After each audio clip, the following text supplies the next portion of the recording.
हाय, मेरा नाम काशिफ रशीद है और मैं एक वेडिंग पोर्ट्रेट और सेलिब्रिटी फ़ोटोग्राफ़र हूँ। आज की वर्कशॉप में हम लोग आपको सिखाएंगे कि किस तरह आप एक कांस्टेंट लाइट से बहुत अमेजिंग पोर्ट्रेट खींच सकते हैं। बहुत सारे फ़ोटोग्राफ़र्स जब स्टार्ट कर रहे होते हैं तो उनके पास एक मैक्सिमम 2 लाइटें होती हैं। सो ये वर्कशॉप उन लोगों को बहुत फ़ायदा देगी बिकॉज़ आज मैं आपको सिखाऊंगा कि किस तरह आप सिर्फ एक लाइट के साथ बहुत अमेजिंग पोर्ट्रेट्स खींच सकते हो। अपने सब्जेक्ट को लाइट करने के लिए आज हम एक बहुत बेसिक सी लाइट यूज़ करेंगे। मैं आपको बताना चाहता हूँ कि एक बिल्कुल बेसिक लाइटिंग सेटअप से भी आप कमर्शियल लेवल रिजल्ट्स निकाल सकते हैं। ये वर्कशॉप सोनी और इनोवी टेक्नोलॉजीज़ की कोलैबोरेशन से आप तक पहुँचाई जा रही है।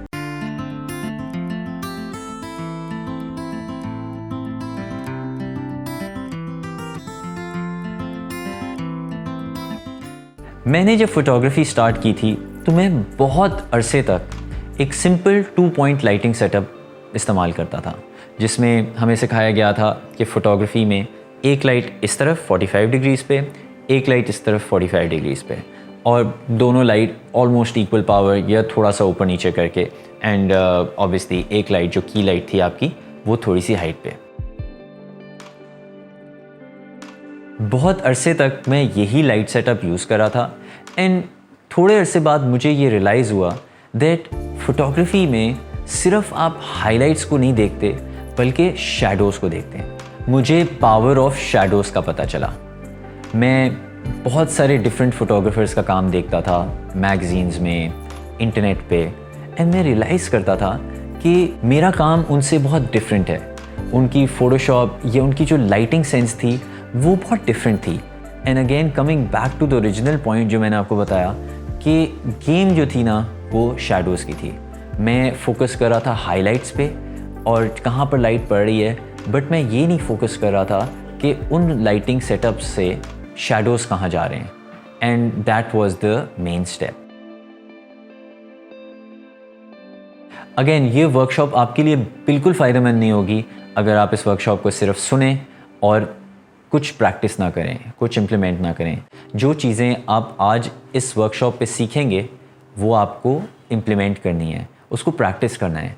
प्रॉब्ली पहली दफ़ा वो चीज़ सही नहीं होगी, but you have to do it again and again.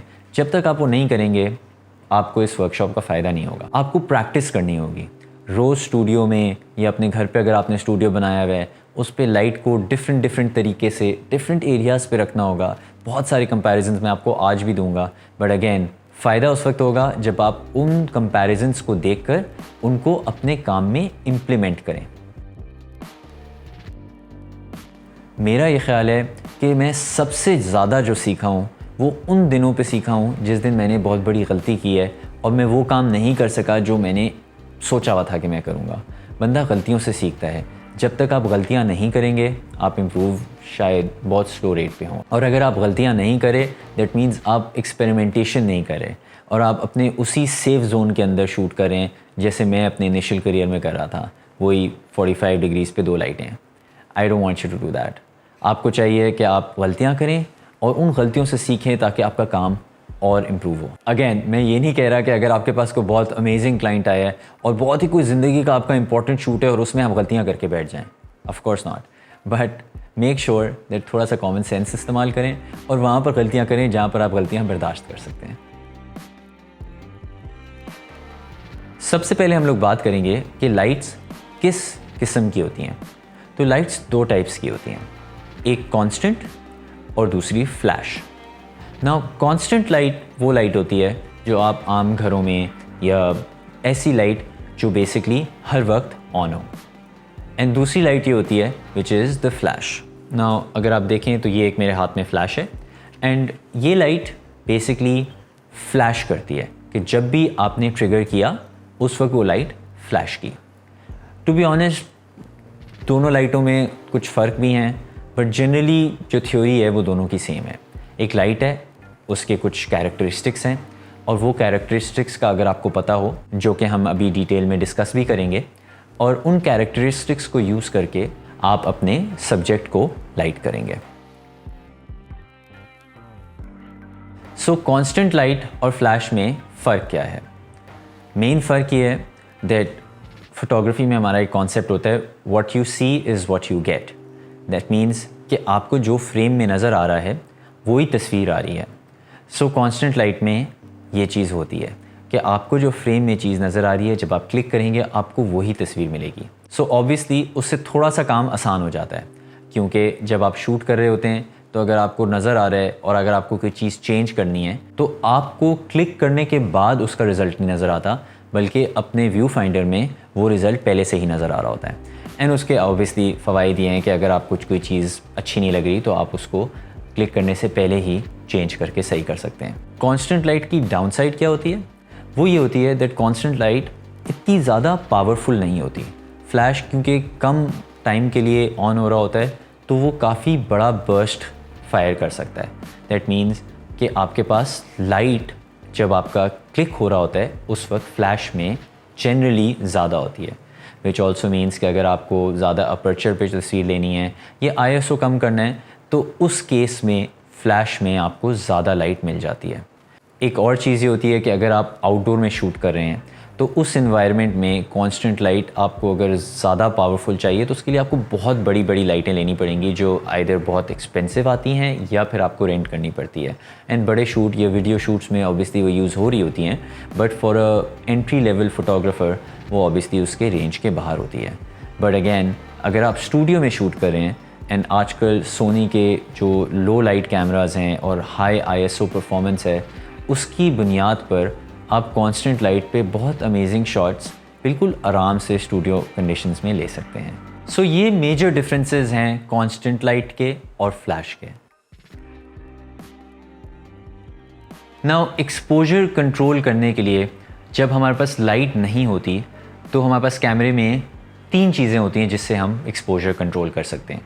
ये बहुत कॉमन नॉलेज है एंड अगर आपने फ़ोटोग्राफी थोड़ी बहुत भी सीखी हुई है तो आपको इन चीज़ों के बारे में पता होगा। वो 3 चीज़ें क्या हैं? एपर्चर, शटर स्पीड और ISO। नाउ अगेन ये कॉमन नॉलेज है, बट स्टिल मैं जल्दी से आप लोगों को इसके बारे में बता दूं कि किस तरह एपर्चर, शटर स्पीड और ISO से कंट्रोल होता है एक्सपोजर और उससे क्या फ़र्क पड़ता है। नाउ सबसे पहले हम लोग ले लेते हैं ISO। अगर ISO आप इंक्रीज़ करेंगे तो आपका एक्सपोजर बढ़ेगा, अगर आप ISO डिक्रीज़ करेंगे तो आपका एक्सपोजर कम होगा। और जितना आपका ISO बढ़ता है उतना आपकी तस्वीर के अंदर नॉइज़ भी बढ़ता है। अगर हम पिक्चर्स को देखें तो सबसे पहले हम ISO 200 पे रखेंगे। जैसे आप देख सकते हैं कि इमेज काफ़ी डार्क है। सिर्फ देखने के लिए कि क्या फ़र्क पड़ता है ISO से, हम ISO को इंक्रीज़ करते हैं। ISO 400 पे आप नोटिस करेंगे कि एक्सपोजर वैल्यू बढ़ गई है। जैसे मैंने पहले भी कहा था कि जितना ISO इंक्रीज़ करेंगे उतना एक्सपोजर बढ़ेगा। थर्ड शॉट में हम ISO 640 तक ले गए एंड जैसे आप देख सकते हैं कि एक्सपोजर और भी इंक्रीज़ हो गया है। अगर हम ISO 1000 पे करेंगे तो एक्सपोजर और बढ़ेगा और इसी तरह 1600 पे एक्सपोजर और बढ़ जाएगा। इनफैक्ट अगर आप लास्ट इमेज को देखें तो वो काफ़ी ओवर एक्सपोज्ड भी है। इन सारी इमेजेस को अगर आप साथ देखें तो आपको ISO का इम्पैक्ट बहुत आसानी से पता चल सकता है। दूसरा इम्पैक्ट जो ISO से आता है वो है नॉइज़। नॉइज़ बेसिकली ग्रेन्स होते हैं जो हमें इमेजेस में नज़र आते हैं अगर हम उन्हें 100% जूम करके देखें। जैसे आप देख सकते हैं कि जितना ISO बढ़ रहा है उसके साथ साथ नॉइज़ भी बढ़ रहा है। नॉइज़ तो बढ़ रहा है, लेकिन आप ये भी इस वक्त नोटिस करें कि A7R4 जिस कैमरे से ये तस्वीरें ली गई हैं वो एक 61 मेगापिक्सल कैमरा है और उसके क्रॉप में इवन 1600 ISO में आपको जो नॉइज़ है वो इतना मिल रहा है जो बहुत आप आसानी से मैनेज कर सकते हैं और इस इमेज को यूज़ कर सकते हैं। Second is aperture. Aperture value अगर आपकी बढ़ेगी तो आपका एक्सपोजर या तस्वीर के अंदर लाइट कम होगी और जैसे ही आपकी एपर्चर की वैल्यू कम होगी तो आपका एक्सपोजर बढ़ेगा। एपर्चर की भी अगर आप सीरीज़ ऑफ इमेजेस देखें तो आपको एपर्चर का कॉन्सेप्ट बिल्कुल क्लियर हो जाएगा। पहली इमेज में हमारा एपर्चर 1.4 है और इमेज काफ़ी ओवर एक्सपोज्ड है। जैसे जैसे आपकी वैल्यू ऑफ एपर्चर बढ़ती जाएगी आपका एक्सपोजर कम होता जाएगा। जैसे आप देख सकते हैं कि 2.0 पे एक्सपोजर कम है, 2.8 पे और भी कम और आगे जाकर आप देखें आखिर में तो 5.6 में तस्वीर ऑलमोस्ट डार्क हो गई है, यानी कि अंडर एक्सपोज्ड है। Third is shutter speed. जितनी शटर स्पीड आपकी तेज़ होगी उतना आपका एक्सपोजर कम होगा और जितनी शटर स्पीड आपकी स्लो होगी उतना एक्सपोजर ज़्यादा होगा। पहली पिक्चर में देखें तो shutter speed 1/80th of a second है, इसका एक्सपोजर चेक कर लें। और नेक्स्ट पिक्चर आप देखें ये 1/100th ऑफ अ सेकेंड है और उससे अगली image 1/60th of a second. जैसे आप देख रहे हैं कि जितनी कम देर के लिए शटर खुलता है उतनी कम लाइट सेंसर को हिट करती है और उतनी इमेज डार्क होती है। 1/320th पे देखें कि तस्वीर और भी डार्क हो गई, और अगर आप 1/640th ऑफ अ सेकेंड पे तस्वीर देखें तो वो काफ़ी ज़्यादा अंडर एक्सपोज है। इन सीरीज़ ऑफ इमेजेस से आपको शटर स्पीड का कॉन्सेप्ट भी काफ़ी क्लियर हो जाएगा। एक और चीज़ जो शटर स्पीड से इम्पैक्ट करती है दैट इज़ योर मोशन। अगर फास्ट मोशन है दैट मीन्स आपको शटर को रोकना है तो आपका शटर स्पीड की वैल्यू ज़्यादा होगी। जब हम लोग लाइट इस पूरे मिक्स में ऐड करते हैं तो हमारे दो एलिमेंट्स और बढ़ जाते हैं। वन इज़ द लाइट की पावर और दूसरा is the distance of light.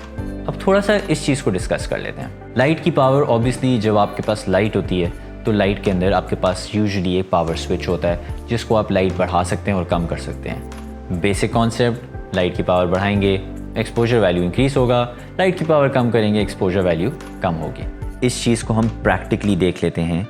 जैसे जैसे हम लाइट को इंक्रीज़ करेंगे ऑब्वियसली एक्सपोजर भी इंक्रीज़ होगा। जब हम 5 पावर से 20 पावर पे लेकर जाएंगे तो एक्सपोजर भी उसी हिसाब से इंक्रीज़ होगा। और आप देख सकते हैं कि हमने अब 35 पावर पे कर दिया है और उसका इम्पैक्ट क्या है। फिर हमने 50 पावर पे किया और फिर 75 और फाइनली फुल पावर पे कर दिया है और आप देख सकते हैं कि इमेज काफ़ी ओवर एक्सपोज है। Second cheese is the distance of light. बहुत सारे लोगों को ये चीज़ पता नहीं होती। हम स्टूडियो में वही सेटिंग्स पे शॉट ले रहे होते हैं बट समटाइम्स उसमें वेरिएशन आती है। क्यों? क्योंकि आपकी लाइट उस एग्जैक्ट पोजीशन पे नहीं होती। जब आप लाइट को सब्जेक्ट के करीब लेकर जाएंगे तो एक्सपोजर वैल्यू इंक्रीज़ हो जाएगी और जब आप लाइट को सब्जेक्ट से दूर लेकर जाएंगे तो आपकी एक्सपोजर वैल्यू कम हो जाएगी। इसको भी टेस्ट करके देख लेते हैं। एज यू कैन सी कि हमारी लाइट इस वक्त कांस्टेंट पावर पे है, यानी कि एक स्टैटिक पावर है। जैसे जैसे मैं लाइट को सब्जेक्ट के करीब करता हूँ एक्सपोजर वैल्यू इंक्रीज हो जाती है और मेरी इमेज ब्राइट हो जाती है। डिस्टेंस को फिर से चेक कर लेते हैं। जैसे जैसे हम लाइट को अब दूर लेकर जाते हैं तो एक्सपोजर आहिस्ता आहिस्ता उसी तरह कम होता जाता है। सिंस हम लोग डिस्टेंस ऑफ लाइट की बात कर रहे हैं तो डिस्टेंस ऑफ लाइट सिर्फ सब्जेक्ट तक लाइट पहुंचाने को नहीं कहते। इनफैक्ट इवन जो सब्जेक्ट का बैकड्रॉप से डिस्टेंस होता है उसमें भी distance of light obviously matter करती है। मैं आपको दो तस्वीरें दिखाना चाहता हूँ ना। इन दोनों तस्वीरों में जो लाइटिंग सेटअप है वो एग्जैक्टली सेम है। लाइट की पावर सेम है, हमारे कैमरे की सेटिंग्स बिल्कुल सिमिलर हैं, लेकिन आपका बैकड्रॉप ज़्यादा ब्राइट है एक तस्वीर में और दूसरी तस्वीर में नहीं है। फ़र्क क्या है? फ़र्क सिर्फ इतना है कि हमने जो दूसरा शॉट है उसमें सब्जेक्ट को बैकड्रॉप के करीब किया है। उसकी वजह से जो लाइट का डिस्टेंस फ्रॉम द बैकड्रॉप है वो छोटा हो गया। इसकी वजह से बैकड्रॉप ब्राइट हो गया। हमने कोई सेपरेट लाइट नहीं यूज़ की फॉर द बैकड्रॉप। सो आगे जाकर हम लोग बात करेंगे about some elements of light. First is the direction of light.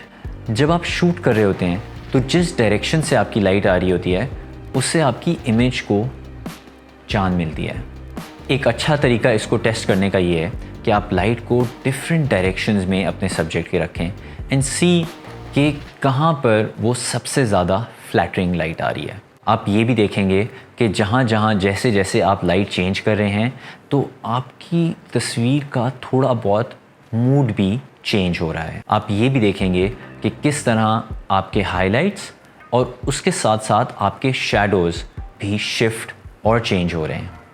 जब लाइट सब्जेक्ट के करीब होगी तो आपके शैडोज़ भी थोड़े से कम बनेंगे, बट लाइट जैसे जैसे दूर होती जाएगी आपके शैडोज़ लंबे होते जाएंगे। इस चीज़ को हम प्रैक्टिकली टेस्ट भी कर सकते हैं।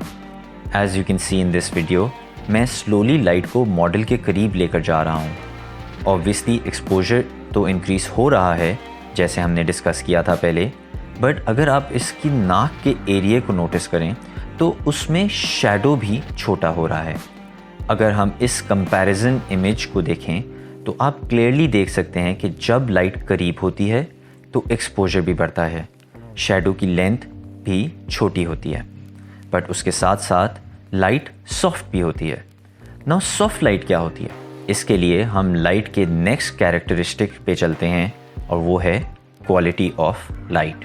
Quality of light is basically soft versus hard light. जो लाइट का ट्रांजिशन होता है बिटवीन हाइलाइट्स एंड शैडोज़, वो जितना ज़्यादा बड़ा होगा उतनी लाइट सॉफ्ट कहलाई जाएगी, और जब वो ट्रांजिशन छोटा होगा तो वो हार्ड लाइट कहलाई जाएगी। सूरज की लाइट बहुत हार्ड होती है बिकॉज यूजुअली उसमें जो ट्रांजिशन होता है वो बहुत शार्प होता है।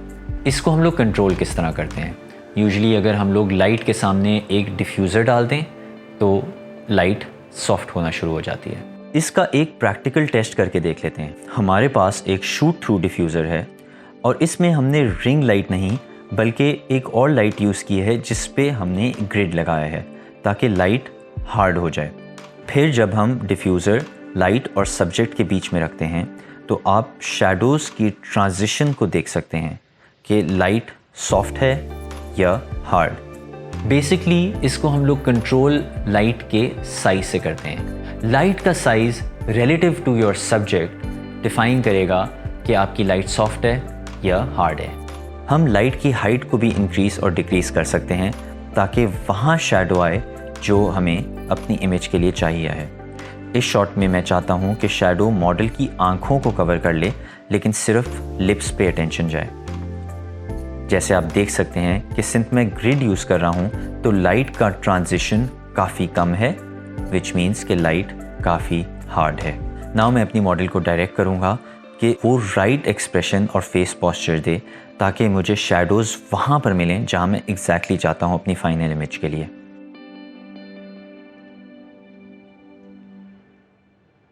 अगर आप एक बहुत बड़ा सॉफ्ट बॉक्स लेते हैं और वो सब्जेक्ट के बहुत करीब रख देते हैं तो आपकी लाइट सॉफ्ट होगी ना। कोई मुझे ये कहेगा कि सन की लाइट तो बहुत हार्ड होती है, लेकिन सन तो बहुत बड़ा है। अग्रीड बड़ा है, लेकिन अगर आप सन के साइज़ को कंपेयर सब्जेक्ट से करें या अपने से करें तो आप देखेंगे कि सन बहुत छोटा होता है। So relativity matters. That means छोटी लाइट सोर्स होगी तो लाइट हार्ड होगी, और जैसे जैसे आपकी light relative to the subject बड़ी होती जाएगी आपकी लाइट सॉफ्ट होती जाएगी। एक और कॉन्सेप्ट के बारे में जो मैं बात करूंगा स्पेशली लाइटिंग में बहुत इंपॉर्टेंट होता है is catch lights. Now catch lights basically वो लाइटें होती हैं जो आपको आपकी आँख के अंदर नज़र आती हैं। नाउ हम लोग अगर जूम इन करेंगे तो हमें रियलाइज़ होगा कि इससे बहुत चीज़ें पता चलती हैं। इनफैक्ट जब भी मैं मैगज़ीन्स में शूट्स देख रहा होता हूँ या इंटरनेट पे ऑनलाइन कोई भी चीज़ जो मुझे अच्छी लगती है उसको मैं डीकम्पोज़ कर रहा होता हूँ तो मैं पहली चीज़ आँखों को देखता हूँ, क्योंकि उससे मुझे बहुत सारे सवालों के जवाब मिलते हैं कि कितनी लाइटें थीं और लाइट का मॉडिफायर क्या था। अगर हम इस इमेज को करीब से देखें तो हमें नज़र आएगा कि हमारे सब्जेक्ट की आँख में कैच लाइट्स हैं। एक लाइट टॉप राइट पे आपको नज़र आ रही है। इससे हमें ये पता चलता है कि एक तो ये रिंग लाइट है और इसकी हाइट सब्जेक्ट से काफ़ी ऊपर है। इसके साथ साथ आँख में आपको ये भी पता चल रहा है कि एक रिफ्लेक्टर भी सामने पड़ा हुआ है जो कि सब्जेक्ट की हाइट से थोड़ा सा नीचे है। जैसे जैसे आप दूसरे लोगों की इमेजेस की आँखों को देखते रहेंगे और उसको डीकम्पोज करते रहेंगे, आपका लाइटिंग का अंदाज़ा और भी बेहतर होता जाएगा। और जैसे जैसे आपकी लाइट सब्जेक्ट की आंखों के करीब आती रहेंगी कैच लाइट्स बड़ी होती जाएंगी। मुझे कैच लाइट्स अपने पोर्ट्रेट्स में बहुत पसंद हैं, स्पेशली अगर वो बड़ी कैच लाइट्स होती हैं तो मुझे वो अच्छी लगती हैं। और ये हमारे कुछ कॉन्सेप्ट्स थे जो हमें डिस्कस करने थे before we move on to our lighting setups. अब मैं आपको दिखाऊंगा कि आप किस तरह एक कांस्टेंट लाइट से बहुत आराम से बहुत से डिफरेंट सेटअप्स यूज़ कर सकते हैं। एक चीज़ मैं आपको बताता चलूँ कि मैं कुछ शॉट्स के अंदर रिफ्लेक्टर यूज़ करूँगा। नाउ अगेन मेरे ख़्याल में जो रिफ्लेक्टर है counts as a single light, because हमारा ऑब्जेक्टिव ये है कि हम लोग उन लोगों को हेल्प करें जिनके पास सिर्फ एक सिंगल लाइट है एंड बजट नहीं है कि वो दूसरी लाइट ख़रीद सकें। बट रिफ्लेक्टर एक बहुत सस्ती सी चीज़ है। इनफैक्ट अगर आपके पास 5-in-1 या एक सिल्वर रिफ्लेक्टर लेने के पैसे नहीं है तो आप इवन एक कार्डबोर्ड या एक पॉली को भी यूज़ कर सकते हैं एज अ रिफ्लेक्टर। सो वो एक इनएक्सपेंसिव सी चीज़ है which is what we are gonna use to create some amazing setups. जो हमारा पहला सेटअप होगा is gonna be a simple 45 degree setup. This is called the loop. Loop पे आपकी लाइट सब्जेक्ट से 45 डिग्री के एंगल पे होती है और लाइट की हाइट अप्रॉक्सीमेटली सब्जेक्ट से 2 फीट दूर होती है। इस पे एक चीज़ आपने नोटिस करनी है कि आपकी सब्जेक्ट की नाक का शैडो और साइड के शैडो के बीच में लाइट होगी और नाक का शैडो साइड के शैडो को टच नहीं करेगा। ये लाइटिंग पैटर्न वो लोग जिनका फेस थोड़ा सा ब्रॉड होता है उनके लिए बहुत अच्छा है, बिकॉज़ थोड़ा सा जब लाइट डाउनवर्ड स्लोप कर रही होती है एंगल पे तो उससे फेस की लेंथ बढ़ती है और उससे हाई चीक बोन्स का इफेक्ट भी आता है।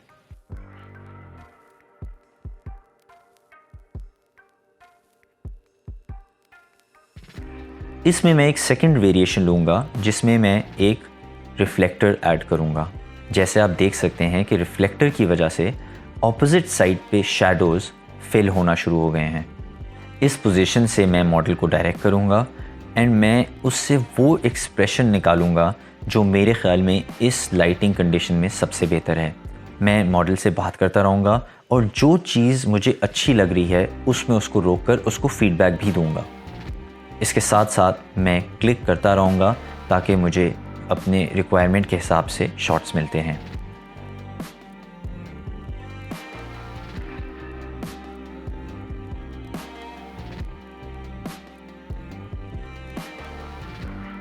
ना आखिर में हम इन दो इमेजेस को कंपेयर करते हैं ताकि हमें रिफ्लेक्टर के इम्पैक्ट का आइडिया हो। जैसे आप देख सकते हैं कि रिफ्लेक्टर ने शैडोज़ को फिल किया है। हमारा सेकंड सेटअप का नाम है रेम्ब्रांट लाइटिंग। इस पे लाइट और साइड पे चले जाती है और एक हमारा ट्रायंगल बन जाता है फेस पे। हम अपनी लाइट को थोड़ा मूव करते हैं ताकि हमें रेम्ब्रांट लाइटिंग के सेटअप की लाइट का पता चले। इसमें शैडोज़ काफ़ी वाइड होते हैं, इतने कि आपकी नाक का शैडो साइड के शैडो में मिल जाए और सब्जेक्ट की आंख के नीचे एक छोटा सा ट्रायंगल बन जाए। इस ट्रायंगल को रेम्ब्रांट पैच या रेम्ब्रांट ट्रायंगल भी कहते हैं। फिर से मैं फाइनल शॉट लेने के लिए मॉडल को डायरेक्ट करूँगा। उनके हाथ की प्लेसमेंट और फेस की पोजीशन को मैं वहाँ लाऊंगा जहाँ मैं चाहता हूँ। मैं क्लिक करता रहूँगा और साथ साथ डायरेक्ट भी करता रहूँगा ताकि मुझे अपने शॉट्स के ऑप्शंस मिल जाएं।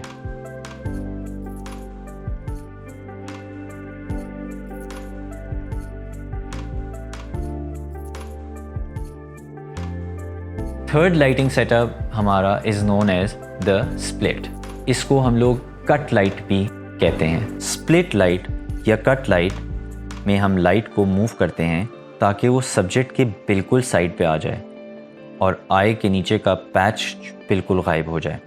ये एक काफ़ी इंटेंस या ग्रंची लाइट सेटअप है और इसमें एक्सप्रेशंस भी स्ट्रॉन्ग ही अच्छे लगते हैं, सॉफ्ट एक्सप्रेशंस नहीं अच्छे लगते। सो इसमें मैं अपने सब्जेक्ट से बहुत स्ट्रॉन्ग एक्सप्रेशन करवाऊंगा।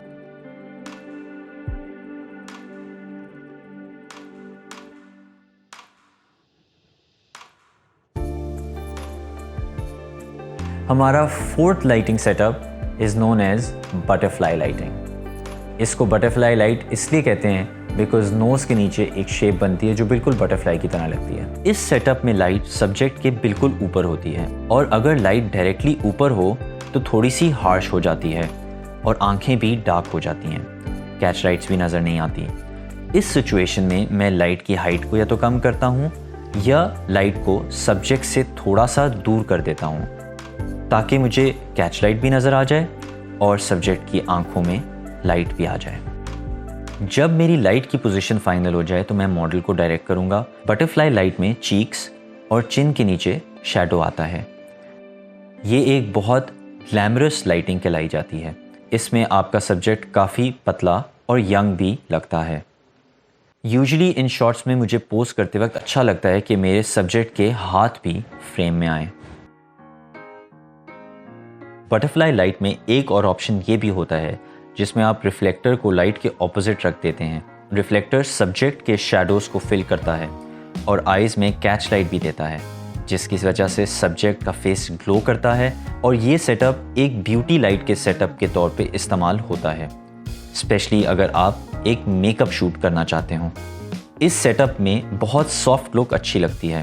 सिंस आंखें इसमें बड़ी लगती हैं तो मैं सब्जेक्ट को कहता हूँ कि आंखों को और बड़ा करे, खोले, ताकि उस इफ़ेक्ट को हम और ज़्यादा एग्जैजरेट कर सकें। हैंड की मूवमेंट और प्लेसमेंट भी बहुत मैटर करती है मुझे हर पोर्ट्रेट में। सिंस ये लाइटिंग सेटअप मेरा फेवरेट लाइटिंग सेटअप है तो इसमें मैं कुछ और वेरिएशंस भी लूँगा ग्लासेस के साथ। फाइनली मैं आपको एक कंपैरिजन इमेज दिखाना चाहता हूँ विद एंड विदाउट रिफ्लेक्टर, ताकि आपको रिफ्लेक्टर के इम्पैक्ट का पता चले। नेक्स्ट सेटअप में हम लोग लाइट सब्जेक्ट के थोड़ा सा पीछे रखेंगे साइड पे। इसमें उनके फेस का वो वाला पार्ट जो कैमरे के करीब होगा वो डार्क होगा और जो कैमरे से दूर होगा वो ब्राइट होगा। इस सेटअप को हम शॉर्ट लाइट कहते हैं। यूजुअली शॉर्ट लाइट में मैं सब्जेक्ट को लाइट के डायरेक्शन में फेस कराता हूँ। इससे सब्जेक्ट का फेस और ड्रामेटिक हो जाता है। ये मेल मॉडल्स के लिए भी बहुत अच्छा सेटअप है और इसमें बहुत ड्रामेटिक रिजल्ट्स मिलते हैं। फेस इसमें स्लिम लगता है और लाइट की वजह से फेस का कैरेक्टर भी नुमायां होता है।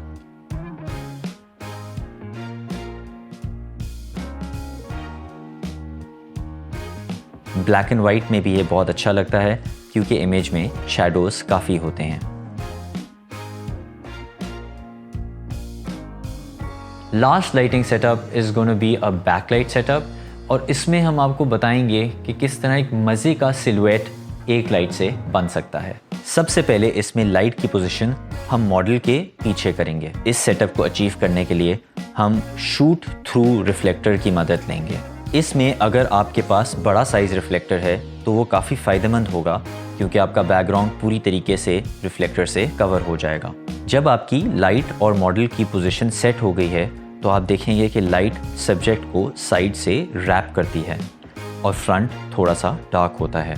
इसमें थोड़े से हाई एंगल्स या स्लाइटली साइड के एंगल्स नहीं तो अच्छे लगते हैं क्योंकि उसमें आपके सब्जेक्ट की फेस की रिकग्निशन होती है। पोजिंग में कम्युनिकेशन अपने सब्जेक्ट से बहुत ज़रूरी है।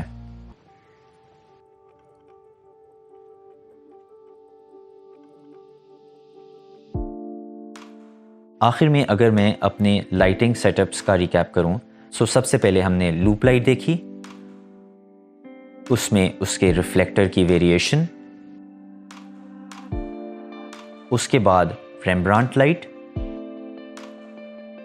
फिर स्प्लिट या cut light, short light, butterfly light और बटरफ्लाई लाइट के बाद रिफ्लेक्टर की वेरिएशन एंड फाइनली हमने बैकलाइट देखी। ये सारे सेटअप्स हमने सिर्फ एक कांस्टेंट लाइट और एक रिफ्लेक्टर को यूज करके किए हैं। Now finally we are at the end of the workshop. I hope आपने इस वर्कशॉप से कुछ सीखा होगा। हमने डिफरेंट कॉन्सेप्ट्स के बारे में बात की और लाइटिंग सेटअप्स डिस्कस किए। आई होप इससे आपको फ़ायदा हुआ होगा। अगर आपके पास कोई सवाल हैं आप ज़रूर मुझे कांटेक्ट कर सकते हैं and I will answer the questions for you.